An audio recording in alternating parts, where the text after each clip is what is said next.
কেনই বা প্রভু জগন্নাথকে 15 দিন সাধারণ মানুষ দর্শন করতে পান না? আর কেনই বা ভগবান বছরে একবার গণেশ রূপ ধারণ করেন? রথযাত্রার দিন কে সোনার ঝাড়ু দিয়ে রথ যাবার রাস্তা পরিষ্কার করে? আর এই স্নানযাত্রা থেকে রথযাত্রা সাথে উল্টো রথযাত্রা কিভাবে পরপর পালিত হয়, এইসব অনেক সংক্ষেপে জানবো আজ এই ছোট্ট ভিডিওতে। জ্যৈষ্ঠ মাসের পূর্ণিমা তিথিতে জগন্নাথ দেবের স্নানযাত্রা। এই দিন ভগবান জগন্নাথ তার দাদা বলরাম ও বোন সুভদ্রাকে 108টি কলসির পবিত্র জলে স্নান করানো হয়, যেটা স্নানযাত্রা নামে পরিচিত। সেই দিন সন্ধ্যাবেলায় স্নান পর্বের সমাপ্তির পর প্রভু জগন্নাথ ও দাদা বলভদ্রকে গণেশের রূপে সাজানোর জন্য হস্তিমুখ বিশিষ্ট মস্তাকাবরণী পরানো হয়। জগন্নাথের এই রূপটিকে বলা হয় গজবেশ। এই গজবেশ ধারণের পিছনেও আছে একটি খুব সুন্দর গল্প। এক গণেশ ভক্ত ছিল যার নাম ছিল গণপতি ভট্ট। তিনি গণেশজি ছাড়া অন্য কোনো দেবদেবীর মূর্তি দর্শন করতে চাইতেন না। তিনি পুরী এসে গণেশজির দেখা পাবে বলে জগন্নাথের দেখা পায়। ফলে গণপতি ভট্ট ভাবে জগন্নাথ তার সাথে ছলনা করেছেন। তখন জগন্নাথ স্বয়ং প্রকট হয়ে গণপতি ভট্টকে বোঝান যে তিনিই জগন্নাথ, তিনিই গণেশ, তিনিই শিব। তুমি গণেশের ভক্ত, কিন্তু তাই বলে অন্য দেবদেবীদের দর্শন করবে না, এটা উচিত নয়। অন্য দেবদেবীদেরও দর্শন করো, তাতে তোমার গণেশজি আরও বেশি প্রসন্ন হবেন।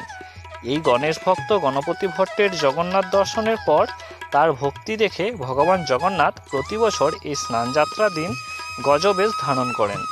যদিও এই গল্পটি অনেকটাই বড়, তাও আমি অনেক সংক্ষেপে একটু বলার চেষ্টা করলাম।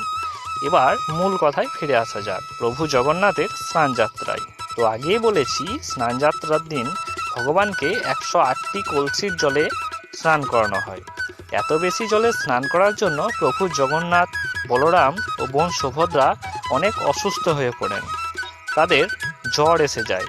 তাই স্নানযাত্রার পর তাদেরকে একান্তাবাসে থাকতে হয় 15 দিন। এই 15 দিন সাধারণ মানুষ প্রভু জগন্নাথ, বলরাম আর সুভদ্রা দর্শন করতে পান না। পুরোহিত বৈদ্যরা ভগবানের সেবা করেন। এই সময় ভগবানকে সুতির বস্ত্র পরানো হয়, খাওয়ানো হয় ফল, ফলের রস ইত্যাদি হালকা খাবার। রক্তচন্দনের প্রলেপ লাগানো হয় ভগবানের শরীরে। 15 দিন সেবা করে ভগবান সুস্থ হলে তারপর মহা আড়ম্বরে পালিত হয় বিশ্ববিখ্যাত সেই রথযাত্রা। এই দিন দেশ বিদেশ থেকে লক্ষ লক্ষ ভক্তের আগমন হয় এই পুরীতে।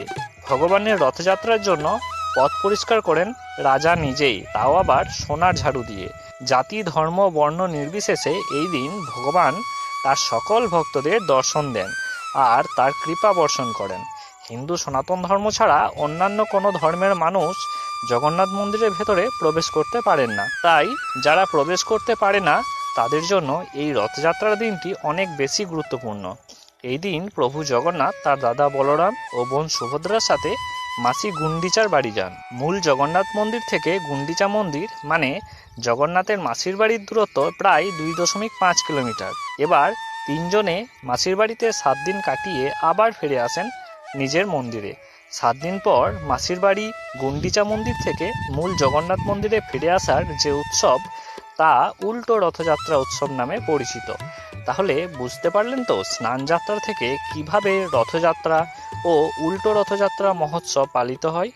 তো এই ছিল ভগবান জগন্নাথের স্নানযাত্রা থেকে উল্টো রথযাত্রা সম্পর্কিত কিছু তথ্য।